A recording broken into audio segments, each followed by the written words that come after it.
15वें राष्ट्रपति श्रीमती द्रौपदी मुर्मू बारेते तेहेन दो उनिया स्कूल खय से राष्ट्रपति धाबी रे सफर अब नवा वीडियो रे उनिया पूरा डिटेल बन बड़ाया। उनिया दो जन्म दो हुई कान तया 20 जून 1958 उड़ीसा मयूरभंज डिस्ट्रिक्ट रे उनिया जन्म दो हुई कान तया। उनी मयूरभंज जिला रे गिदार दो उनी दो पुटी टुडू को मेताय कान ताना। आय बाबा रे nyutum दो हुई कान ताना बिराची टुडू। उनको दो आया जनम अतुर दो टुडू को ताहलना। उनी आय बाबा पाहिल मुखिया लकाते ताहलना और उनी रेन दादी बुढ़ी हों पाहिल थोड़ा गान एजुकेटेड ताहलना। उनी प्रारंभिक शिक्षा दो आको अतुरे स्कूल खय हुई कान तया। ओड़े गे उनिया प्रारंभिक शिक्षा दो प्राप्त केदा। ओड़े खय उनी दो 7वीं धाबी पढ़ावेना। लेकिन आदिवासी अब सांताल समाज रे रेंगे लाचार दो कना कि अब पढ़ाव अबन चिकाते ओना अक्तो अडी रेंगे के ताहलना जहाँ ठे 1-2 टका ताहलना उनको को पढ़ाव दाड़े कान ताहना। ओना कहते 7वीं धाबी पढ़ाव केदा तो आको सूर रे मिटे नेता हिजू रे ताहलन तया। तो आय बाबा दो थोड़ा गन एजुकेटेड के ताहलना तो मेता दे बेटी आम तेहेन उनी नेता ठे चला में और मेताय में कि इंग चेतान से पढ़ा रे कुछ आपे से खय गड़ो चाही। उनी ठे नेता ठे चलावेना तो उनी ठे गड़ो सपोड़ो को एमा दिया। तो उनी उड़ीसा रे चलाव कते पढ़ाव धुरावेना और ओड़े खय गे उनी मैट्रिक इंटर और ओड़े खय ग्रेजुएशन केदाय रामाबाई कॉलेज खन ग्रेजुएशन पूरा के ताया। उसके बाद उनी दो ओड़ा हेना।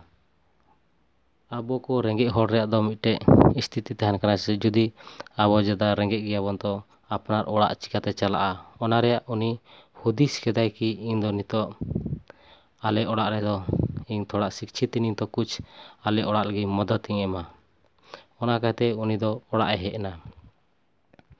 और ओड़ा सुर रेगे उनी दो नौकरी पंजा केदाय और मिटे 1989 रे क्लर्क रे ए नौकरी नाम केदा और क्लर्क रे हो सिंचाई विभाग रे और ओड़े गे कामी धुरावेना।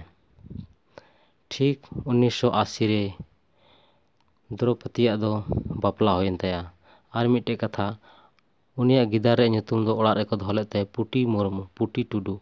लेकिन स्कूल रेन मास्टर उनी दो दोले ते द्रौपदी ओना कहते तेहन अब द्रौपदी nyutum तो बड़ाय कना।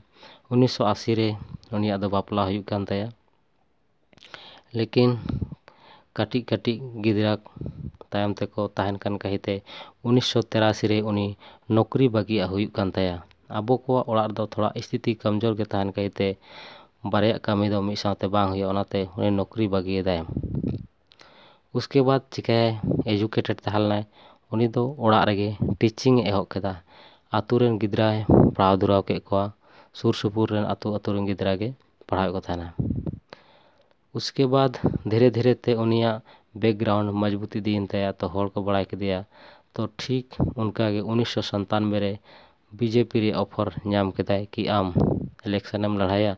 तो उनी इलेक्शन लड़ाईना तो नगर पंचायत रे चुनाव लड़ाईना तो ओंडे खने जितावेना।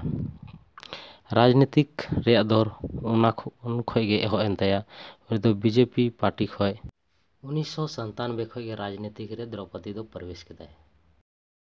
2000 ईस्वी रे द्रौपदी मुर्मू दो फिर इलेक्शन लड़ाईना और ओना इलेक्शन फिर विजय बनावेना। 2000 खय 2004 धाबी उनी राज्य मंत्री रे ताहेना।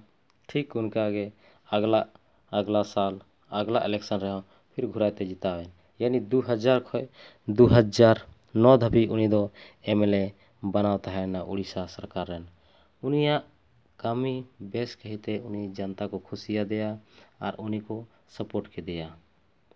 ओना कहते द्रौपदी मुर्मू दो 2009 रे एमपी सीट खय लड़ाईना और नवा चुनाव रे हरावना। नुया दुखद घटना दो नोंडे खoj गे एतहबोग कान ताया। और इतना दुख कि जहाँ नौका दुख नामा तो को एकदम को ᱧᱩᱨ उतारोगा। अक्टूबर 2009 रे दो उनी रे हुडिंग कोड़ा ये डेट ताया। और 2013 रे दो उनी रेन मारांग कोड़ा रोड एक्सीडेंट रे बोंगा तलाक कना। नुया जीवन रे नुंका दुखद रे टर्निंग पॉइंट 2009 खoj से 2013 धाबी हे एनते उनका के नेक्स्ट साल हो 2014 रे द्रौपदी रे निजे जीवन जुरी आज जवाए बोंगा तलायना। और ठीक 2014 रेगे आज गोगो साथे आज मारांग दादा होय बोंगा तलायना। द्रौपदी मुर्मू एकदम दुखद ते एकदम ऐसे उतारना। लेकिन चिकाया नवा धरतीपुरी तहन लगी कना। लेकिन उनी नवा बीच रे कुछ सलूशन ओडों केदा योगा केदा और कुछ एकदम शांति मन ते सोचाव केदा। फिर ते उनी 2015 रे राजनीतिक रे हेनाय और झारखंड रेन राष्ट्रपति ये बनाना। झारखंड रेन राष्ट्रपति 2015 खoj से 2021 धाबी तहना और झारखंड रे नपाय कामी कराव केदा। झारखंड रे अडी नपाय जनता सेवा के को और नवा झारखंड राज्य लगी अडी अच्छा कामी हटो कदा।